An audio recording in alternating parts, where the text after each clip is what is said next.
Yo, it's Jason back with another video. I'm here to do 1977 this time. It's a bigger pile than I've had before in other videos. In fact, this is take 2 of this video because the last one was so lengthy, but I'm sure this one will be just as long. But let's see if I can do 20 records in 20 minutes. I don't know if I can contain myself enough for that. Nevertheless, leave some comments down below what you think of this list, if you think I'm missing something, and post what your list would be for 1977, your top 5, 10, whatever. I am also going to post down below a link to a Spotify playlist of this year. I'll try to do one each year, although a lot of these bands and artists are very familiar, so you probably already know most of these songs, but maybe there's some that you don't.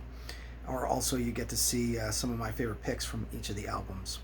So I'm going to start off with a jazz man, Stanley Turrentine. This is the Nightwings album from '77, and that is a picture of him on the back. This album kind of looks like it's going to be a sick disco treat for sure, but it's a little bit more, I'd say, on the jazz fusion side than on a disco side.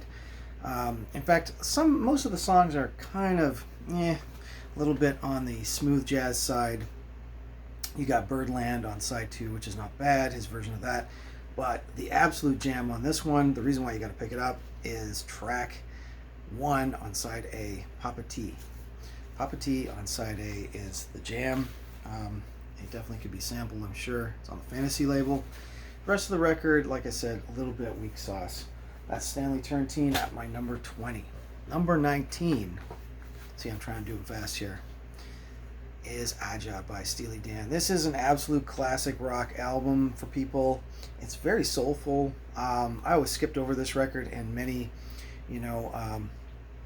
browsing sections in the shops, dollar bins, etc. But if you find it cheap, dirt cheap, like I did, definitely pick it up. On the sample tip, it's all about the track called Peg, P-E-G. Peg is, for those who don't know, is totally the De La Soul song, I Know, which is their hip-hop love song on 3 Feet High and Rising. And just got a great, smooth, kind of breezy kind of vibe to that one. I would also say Black Cow is a really good track, and I feel like that's also kind of been sampled maybe by hip-hop. Just that opening beat. So that one's really cool, and Peg, and the other ones are not too bad as well. I haven't really had this for a long time. Like I said, I always kind of skip over it in the record shops, in the used bins, but Steely Dan, make my number 19.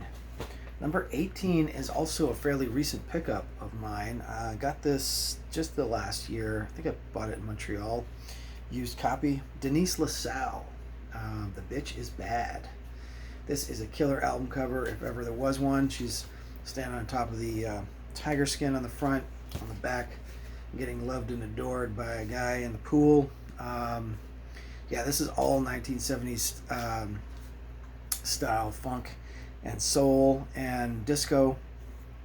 I would say side 2 is definitely where you want to start with. Side 2 is way stronger than side A, and especially the opening track on side 2, Move Your Body, kind of picks up from there and just keeps going. And don't know a lot about this artist, but I did look her up, and I guess she's been called the Queen of Blues before. She goes way back, blues, R&B, and soul, and she's also co-owner of a record label for a while. Sadly passed away in 2018.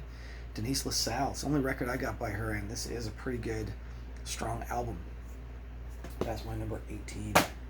17, I'm going with a classic of the disco era. Mr. Theodore Pendergrass, aka Teddy Pendergrass. I believe this is his debut album, solo album, after Harold Melvin and the Blue Notes. And this is a total 70s look here with this fashionable jacket and the scarf on the back. Got that 70s kind of fuzzy glow to the whole thing. This is on Philly International Records, so a lot of Huff and Gamble and Huff writing, and McFadden as well, and Whitehead. The whole gang is here. There's a lot of string arrangements going on too. This would rank higher if the album was better, a little bit better. Song-wise, I find there's really only 2 major jams on this record, but those jams alone are worth the price of admission. So The whole middle of the record, not so much, but the opening track and the closing are the two jams that you want. So You Can't Hide From Yourself kicks off this album, and it is a total stormer. That one has been sampled many times in-house, in fact, full house versions. And I think Derek Carter did like You Can't Hide From Your Bud, or maybe it was DJ Sneak that did that one. So You Can't Hide From Yourself is an amazing tune, and also almost just as good, probably. The More I Get, the More I Want, the last track on this album, is also a killer track, and also remixed a lot in-house. Teddy Pendergrass, you're going to see more of him, I think, as we go. I got a lot of his records. This is the debut, and those are two killer tracks for that one. So next up, we got 16 is coming in as George Benson. We're going to have some George Benson here. This is a little bit on the easy listening tip, so I'm not going to lie. You're getting into some kind of smooth jazz experience here, but you're getting really great quality musicianship and production. Is this a Quincy Jones? I almost feel like it's a Quincy Jones production, but it's on Warner Brothers, and probably in my top 2 or 3 George Benson albums overall. In Flight is what it's called. And you got some amazing 1970s photos going on here. Yeah, the tracks are killer. Nature Boy is track number 1, which is a favorite here in this household, and totally sounds like Stevie Wonder on the vocals. I've been looking it up. I keep Googling Stevie Wonder singing on this album, but I don't see his name anywhere. I guess it's Benson. That is a great rendition. It was Nat King Cole's song, I guess, and really good version on here. The Wind and I, number 2, is also excellent. It's got that whole summer breezy George Benson guitar work. The borderlines on cheese, but you know, if you're looking for a chill session, throw this record on. The World is a Ghetto. Then he's got The World is a Ghetto, which is a war song cover. And side 2, Gonna Love You More. A little bit on the cheesy side, but good. Valdez in the Country and Everything Must Change. That is coming in number 16. So that's rounding up the top 20. Now for number 15, we're going into heavy rock territory. A classic rock album. A record of my youth, really early youth. I think my mom had this record. Queen, News of the World. This is a masterpiece. I would say my favorite Queen album. And I've had Queen records ranked higher in these lists, so you're thinking probably, why isn't this ranked higher than those ones? But just the nature of the year, there's even better records than this. But I also didn't have it for a while in my collection, for a long time, until I finally got a copy, the big gatefold fold out. I remember being a little kid, preschool, kind of scared of this record. Just the look of the cover, what was going on here, and then maybe this inside, definitely on the scary side of things. Track-wise, this is a really killer rock album. I mean, you have We Will Rock You and We Are the Champions that everybody's heard to death, but they are amazing songs, right? But I want to point out, side B, Get Down, Make Love, is a huge, massive track, just the way it's produced and sound-wise. And of course, I have to mention my favorite one on this one, which is Sheer Heart Attack, track 3 on side 1. One of the fastest songs out there. It's got to be an influence on speed metal and punk. In fact, when I was younger, say pre-high school, me and a buddy actually tried to do some slam dancing to Sheer Heart Attack. We didn't really have a lot of punk records at the time, so we kind of just played this song over and over again. It's a pretty short song too. So yeah, Queen, News of the World is my number 15. A very solid album, even if it's a very well-known album. Number 14, we're going from Queen to King now, and by King I mean Evelyn Champagne King with Smooth Talk. In fact, this album is so good that it has 2 different album covers, so we'll just show the 2 covers here. I kind of prefer the white one. I don't know, just because I got this one first maybe. Now the back is the same pretty much. I mean, it's still the same picture on the back. Yeah, Evelyn Champagne King. Discovered her a little while back now, from her Smooth Talk song. The opening track is just an absolute killer. Again, played a lot in house circles, and Shame as well. I've heard that sampled as well.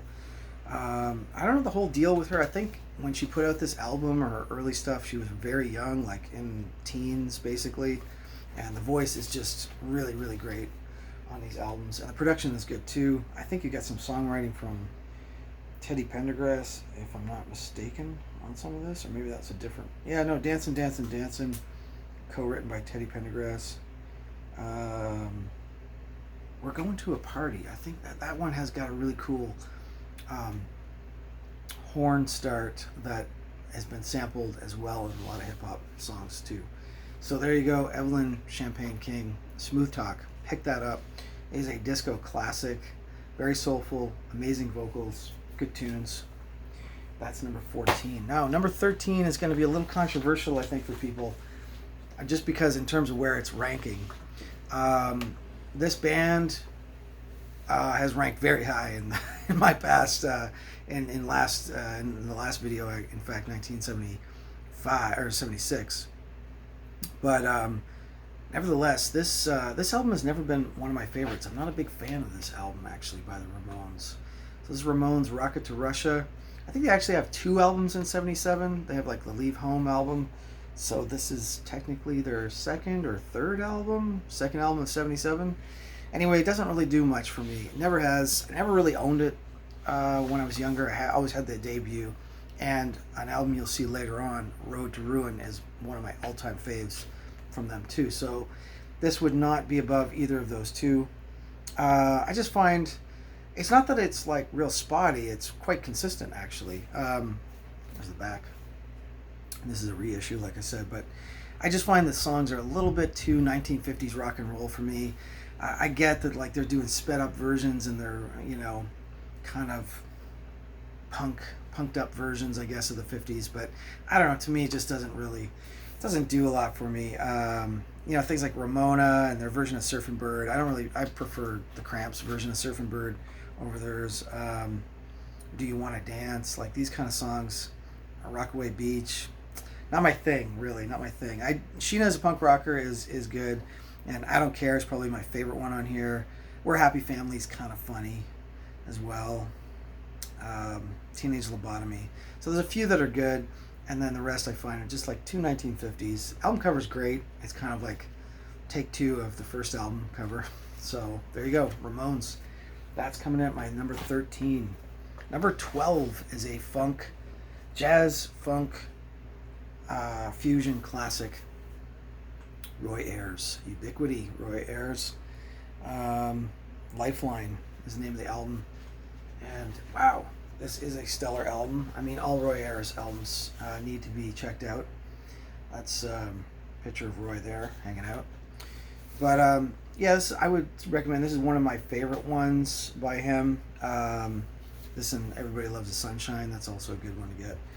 But this one has Running Away, which is the big track on this album. This is a Canadian press, I think. I know it's a U.S. press, New York. So I managed to get this actually in the States for only $6. So if you find some Roy Ayers under $10, and it's one of the good ones, definitely pick that up. The other songs on this are not bad. There's good playing, and there's, you know, some okay stuff. But Running Away is really a big jam, and that's been sampled and remixed many, many times. So there's 12. Number 11, I'm going with Idris Muhammad. This is the second album I have by him. I showed, second album I've showed too. I showed The Power of Soul, I think it's 74. And I actually opened this up just for this list. I had been holding off on opening up my sealed reissue copy. It's a reissue. And it's on kind of cool labels too. It's a UK press. I think it's called Soul Brother Records. Originally, of course, it was a CTI Kudo. And I would still get the OG copy if I can find a copy. But this is great jazz fusion stuff from the 70s. Track 1 could ever be like this. I recognize right off the bat, it's got kind of this cheesy vocal going on. Very melodic. It's sort of long. It's about 8 minutes long. But it was sampled by Jack and House guy named D-Tech from Australia. I recognize right off the bat. He chopped it up quite a bit in his house track.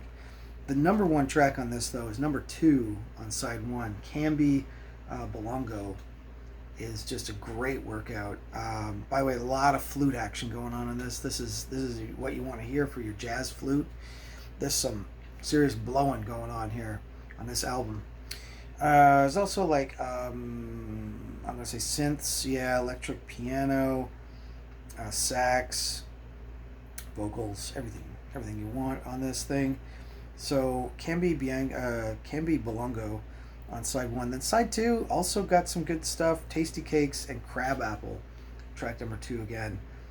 Pretty nice funky stuff from Idris. So solid album. I feel like I'm gonna like this even more and more on repeated listens. And right now it's not my number 11. So there you go. Number 10. I'm going with a very, very famous album. If you're a rock guy, this might be higher, and if you're an underground guy, this might not be on the list, but I had to put it on there. Billy Joel. Big fan of the early Billy Joel stuff. This is one to definitely have. You see it cheap. The Stranger, it's classic. Love the album cover. And every song on this album is played on pop radio, or has been played on classic rock radio. Very Queens, New York looking here. Moving Out, Stranger, Just the Way You Are, Only the Good Die Young, She's Always a Woman. Get It Right the First Time is also pretty fun too. Great, just solid album. Had to put it in my top 10 on the Columbia labels. No mo-fi here, just in fact it's kind of scratchy, old beat up copy too with the crackles and pops, just the way I like it. So that's some Billy Joel at number 10. Number 9, going with back to Parliament and P-Funk, George Clinton and the gang. Bootsy's not on this album, I don't think, actually, but a lot of the other players on here: Fred Wesley, Maceo Parker on horns, Jerome Bailey.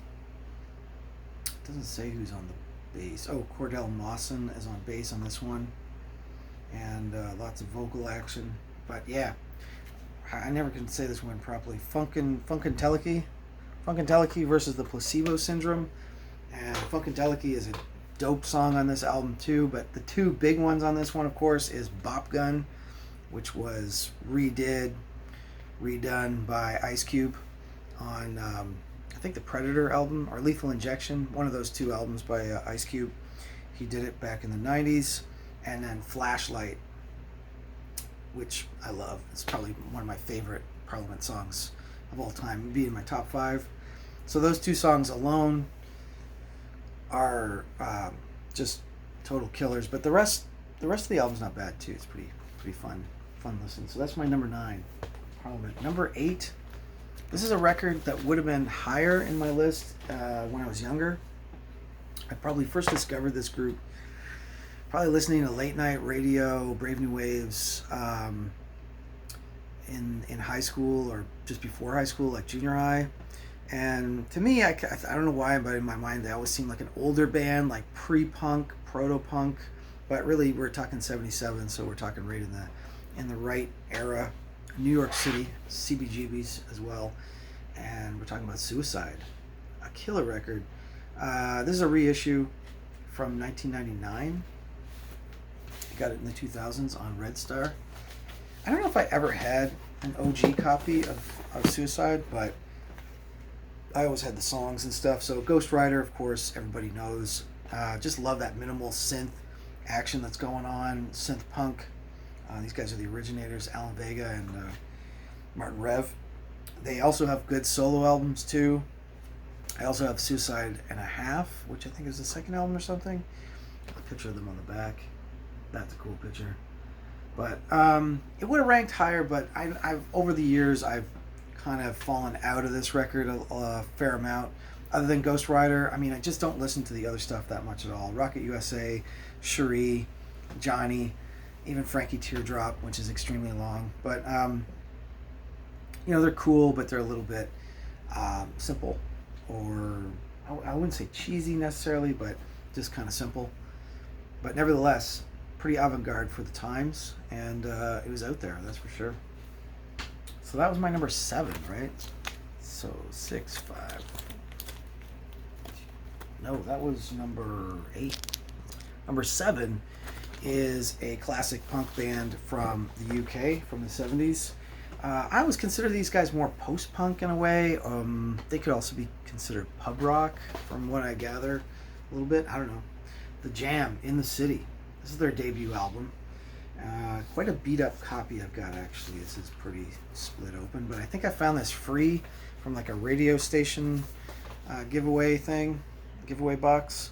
Yeah, I think it used to have the stickers here on the top. Never really listened to it ever. I think I got it in the 90s and just sat in different crates over the years. Then I started getting into the Jam more in the last couple of years, doing punk sets, just discovering some of their songs.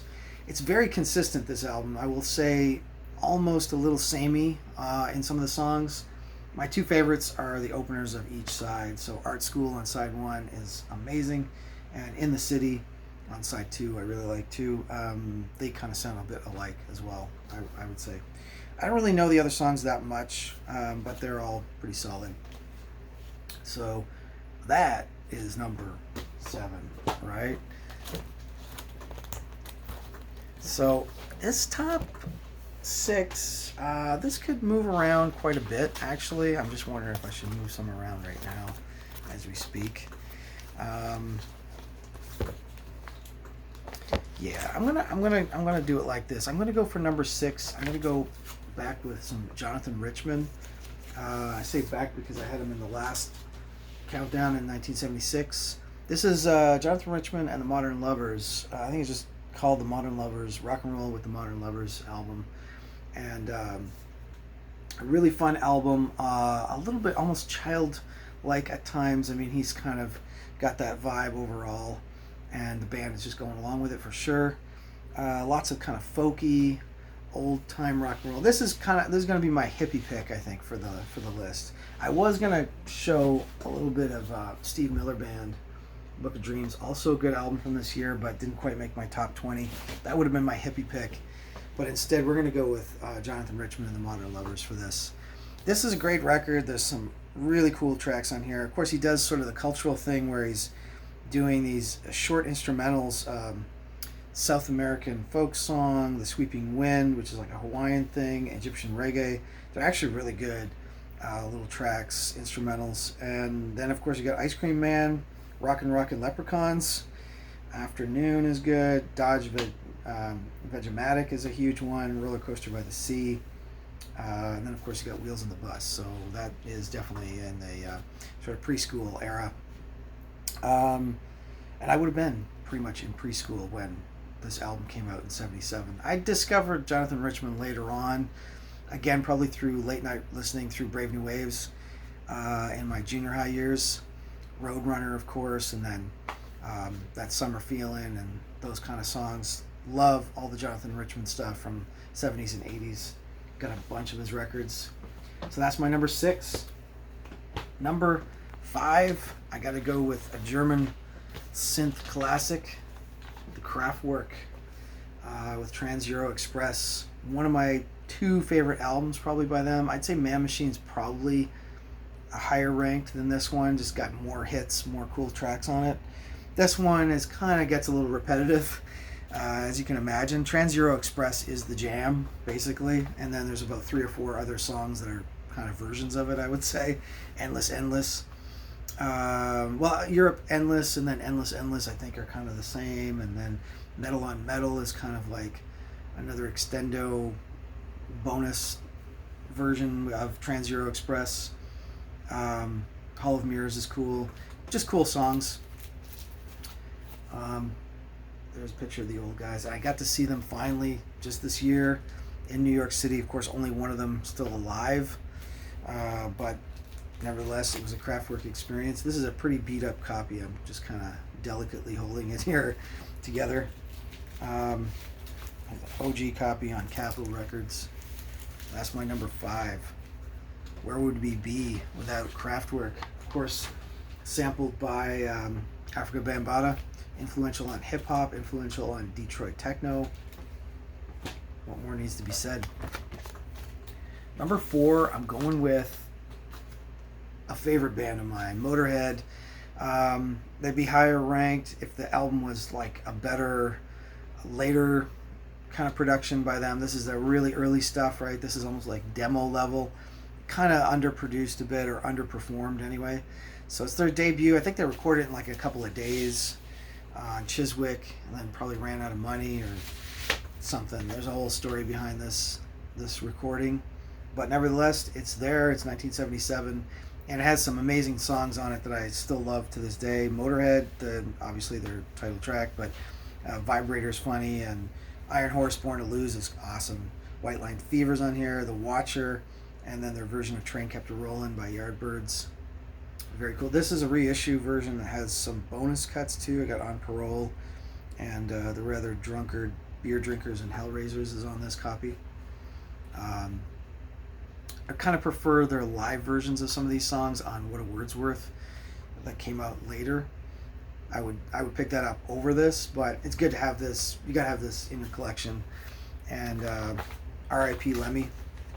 So Motorhead is my number 4. Top 4 here. Top 3. Okay, number 3. This has kind of gone back and forth, actually. I gotta say, this one was, I had it like number 6, and back up to number 3 now. I'm going to go with this classic new wave of British heavy metal tomb of an album. So Judas Priest, Sin After Sin. Great album cover too. Very heavy. You're getting ready for some heavy rock here. This is like proto metal, or new album, if you will. Sinner kicks off the album. That's the best song of the whole album. Starbreaker is also good on this. You got the Joan Baez cover of Diamond and Rust, which is not bad. And then the last track on side B, Dissident Aggressor, which was covered by Slayer, which is just total ripper. The vocals are just coming in full force here. This is not the best Priest album by far, but this is the early Priest material, so it has kind of its own era, or aura, if you will. That being said, early 70s Priest, so it's got a couple of kind of ballady songs on here too, so those are a little bit of the stinkers, but overall pretty solid album. And I was missing Sad Wings of Destiny in my other chart, so here's Sin After Sin at least. Number 3. So 2 left to go. I didn't get it under 20 minutes, but we're getting it under 30. Number 2 is going to be Screamers. This is kind of an interesting pick of a band, because really early old school punk rock here from LA, and the controversy, it kind of is like they never really intended this to be an album. Actually, they just did a video performance. So basically there's a video of these songs, and then the songs were transferred over to make a vinyl. But this is a reissue, a late reissue. This is a 2021 reissue on Super Viaduct. It's a solid reissue. Picture of them on the back, and it even has some inner sleeve action going on here too. It's just really sick. I never really heard Screamers until very recently, and I've been reading some books on like the LA punk scene, and just an awesome band. This is really kind of an EP too. It's only 5 tracks, but Magazine Love, You Don't Love Me, You Love a Magazine is a classic on here. Peer Pressure is really cool too. All 5 tracks are awesome, and also it's got that whole like minimalist synth action going on here. I don't think there's any guitar actually. What do you got here? The instruments.